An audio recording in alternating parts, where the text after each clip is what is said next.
ಸಾಯಂಕಾಲ ಎದ್ದು first brush ಮಾಡಿಕೊಂಡು ಬ್ರಷ್ ಎಲ್ಲ ಆದಮೇಲೆ ನಮ್ಮ ಊಟ ಪ್ಯಾಕ್ ಮಾಡ್ತಾಯಿತ್ತು ನಮ್ಮ ಆರ್ಟು. ಅದಾದಮೇಲೆ ನಾನು ರೆಡಿ ಆಗೋದೆ, ರೆಡಿ ಆಗಿಬಿಟ್ಟು ಮತ್ತೆ ನಮ್ಮ ಆರ್ಟು ಊಟ ಮಾಡ್ತಾಯಿತ್ತು. ಅದಾದಮೇಲೆ ನಾನು ಹೋಗಿ ಗಾಡಿ ಹತ್ರ ಹೋದೆ, ಗಾಡಿ ಹತ್ರ ಹೋಗ್ಬಿಟ್ಟು ಅಲ್ಲಿಂದ ಹೋದೆ ಫಸ್ಟು ಗ್ಯಾಸ್ ಬಂಕಲ್ಲಿ ಫುಲ್ ಟ್ಯಾಂಕ್ ಗ್ಯಾಸ್ ಹಾಕ್ಸ್ಕೊಂಡು ಮತ್ತೆ ಅಲ್ಲಿಂದ ಡ್ಯೂಟಿ ಆನ್ ಮಾಡಿದೆ.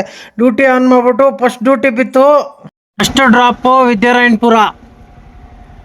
ಇಮಿಡಿಯೇಟ್ಲಿ ಕ್ಯಾನ್ಸಲ್ ಮಾಡಿಬಿಟ್ರು, ಏನೋ ಅಂತ ಗೊತ್ತಿಲ್ಲ. ಕೋಪ ಬಂತು, ಏನೂ ಮಾಡೋಕ್ಕಾಗಿಲ್ಲ, ಅದಕ್ಕೆ ಊಟ ಮಾಡಿಬಿಟ್ಟೆ. ಅದಾದಮೇಲೆ ಸ್ವಲ್ಪ ಹೊತ್ತು ರೆಸ್ಟ್ ತಗೊಂಡೆ. ಮತ್ತೆ ಒಂದು ಡ್ಯೂಟಿ ಬಿತ್ತು ಬೆಳಗಿನ ಜಾವ, ಎದ್ದೆ ಫಸ್ಟು. ಅಲ್ಲಿಂದ ಮತ್ತೆ ಮಾಗಡಿ ರೋಡ್ ಡ್ರಾಪ್ ಮಾಡಿದೆ. ಇವಾಗ ಒಂದು ಪಿಕಪ್ ಬಿದ್ದೈತೆ. Pickup 4 kilometre.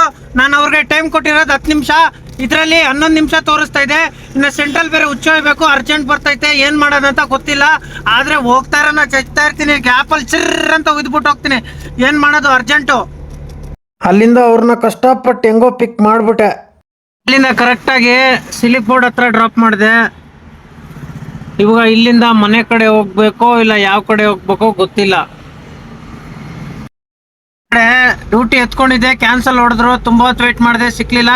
ಅದಕ್ಕೆ ಖಾಲಿ ಮನೆ ಕಡೆ ಬರ್ತಾ ರೋಡಲ್ಲಿ ಹಂಗೆ ನೀರು ತುಂಬಿಸ್ಕೊಂಡು ಅದಾದ್ಮೇಲೆ ಬಂದೆ ಸೀದಾ ಮನೆ ಹತ್ರ ಬಂದ್ಬಿಟ್ಟು ಫಸ್ಟ್ ಕ್ಯಾನ್ ಎತ್ಕೊಂಡ್ಬಂದೆ. ಇವತ್ತಿನ ವ್ಲಾಗ್ ಮುಗೀತು, ಮತ್ತೆ ಸಿಕ್ಕನ ನಾಳೆ.